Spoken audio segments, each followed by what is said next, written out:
Assalamualaikum warahmatullahi wabarakatuh. Nama saya Fitriyanti, NIM 1814242 dari kelas PBS 4B. Di sini saya akan jelaskan nomor 1, jelaskan tentang lembaga keuangan bukan bank dan lembaga keuangan bank.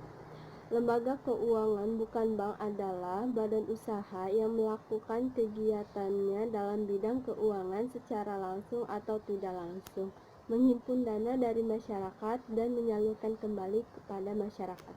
Sedangkan kalau lembaga keuangan bank yang merupakan lembaga keuangan yang kegiatannya menghimpun langsung dari masyarakat dalam bentuk simpanan, misalnya deposito, giro, dan tabungan. Nomor 2, jelaskan tentang sistem informasi, data, proses, dan output.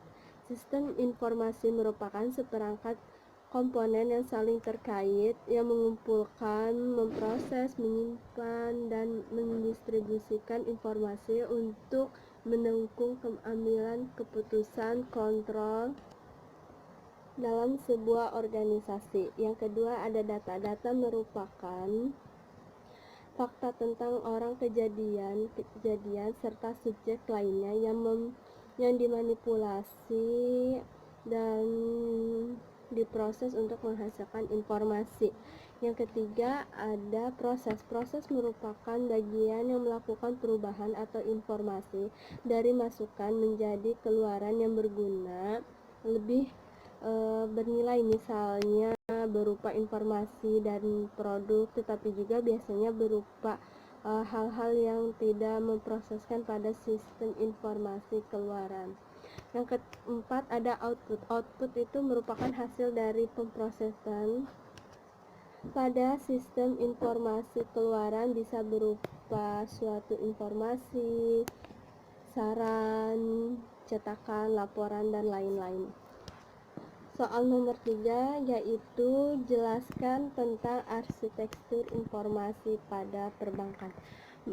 Arsitektur informasi pada perbankan merupakan suatu rencana atau pemikiran kebutuhan informasi di dalam suatu organisasi. Sebuah arsitektur itu informasinya berisi perencanaan.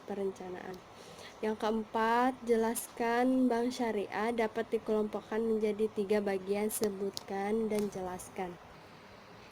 Yang pertama yaitu ada bank umum syariah. Dalam bank syariah juga yang dalam kegiatannya memberikan jasa dalam lalu lintas pembayaran. Yang kedua ada unit usaha syariah atau UUS, adalah unit kerja dari kantor pusat bank umum konvensional yang berfungsi sebagai kantor untuk dari kantor atau unit yang melaksanakan kegiatan usahanya berdasarkan prinsip syariah, atau unit kerja di kantor cabang dari suatu bank yang berkedudukan luar negeri yang melaksanakan kegiatan usahanya secara konvensional yang berfungsi kantor induk dari kantor cabang pembantu syariah atau unit syariah. Yang ketiga ada bank pembiayaan syariah atau BPS, adalah bank syariah yang dalam kegiatannya tidak memberikan jasa dalam lalu lintas pembayaran.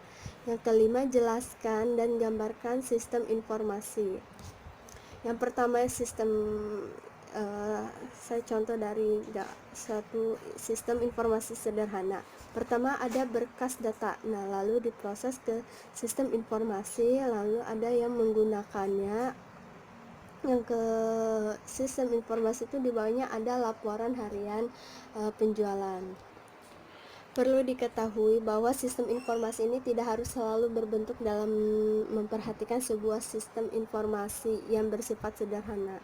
Nah, sistem tersebut hanya digunakan untuk mencatat transaksi penjualan dan melibatkan satu orang saja melalui sebuah komputer juga. Terus toko pemakaian memasukkan data penjualan, dan saat setelah toko ditutup juga laporan harian itu penjualannya harus dicetak. Nah, selanjutnya laporan akan digunakan untuk melakukan analisis tentang barang-barang yang laku berguna untuk pengambilan keputusan pembelian barang. Yang keenam, jelaskan tentang perbankan dari dan perbankan syariah. Yang pertama ada perbankan adalah segala sesuatu yang berhubungan tentang bank, penghimpunan, yaitu tabungan penyaluran dana dilakukan melalui kredit atau pinjaman kepada masyarakat. Perbankan syariah yaitu merupakan suatu sistem perbankan yang pelaksanaannya itu berdasarkan hukum syariah atau prinsip syariah. Yang ketujuh yaitu jelaskan tentang kualitas informasi. Kualitas informasi merupakan sejauh mana informasi secara konsisten dalam dapat memenuhi persyaratan dan harapan semua orang yang membutuhkan informasi tersebut untuk melakukan proses. Yang kedelapan yaitu ada jelaskan tentang leasing atau ijarah, yaitu leasing itu hanya berlaku untuk sewa menyewa barang saja. Jadi hanya memanfaatkan barang yang menjadi objek leasing. Sedangkan kalau objek ijarah yaitu lebih luas, di mana baik barang tersebut maupun jasa dapat menjadi objek ijarah.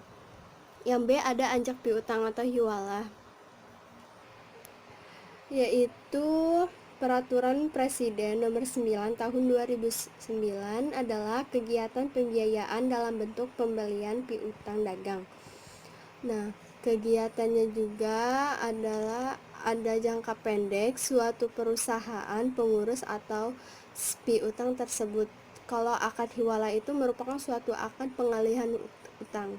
Yang C ada pembiayaan konsumen atau consumer finance. Murabaha adalah kegiatan yang pembiayaannya itu untuk menggadaikan barang berdasarkan kebutuhan konsumen dengan sistem pembayaran angsuran atau berkala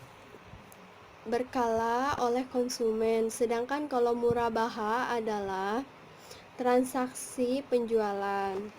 Yang D ada pembayaran atau pembiayaan atau RAN adalah solusi tepat kebutuhan dana cepat yang sesuai syariah. Cepat prosesnya ini aman, penyimpanannya juga, barangnya juga dijamin, terus berupa emas, perhiasan, emas batangan, berlian, dan lain-lain. Yang 9 yaitu ada jelaskan tentang sewa guna atau leasing.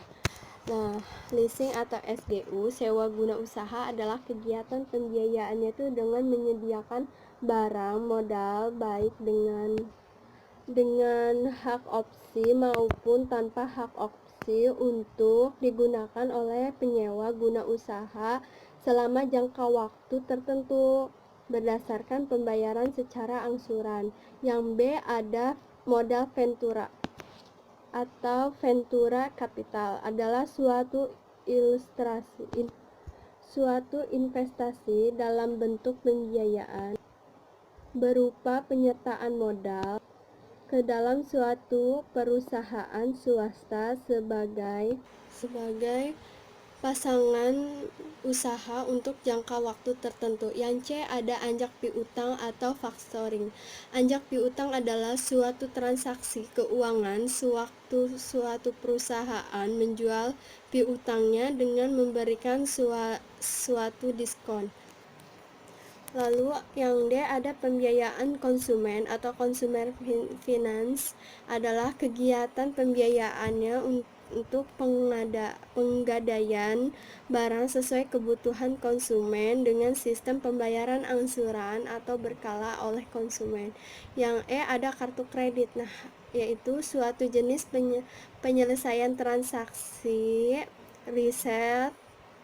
retail dan sistem kredit yang namanya berasal dari kartu plastik yang diterbitkan kepada pengguna sistem tersebut. Yang F ada perdagangan surat berharga. Perdagangan surat berharga adalah sebuah dokumen yang memiliki nilai uang yang diakui dan dilindungi oleh hukum untuk kepentingan transaksi perdagangan, pembiayaan, penagihan, atau sejenis lainnya.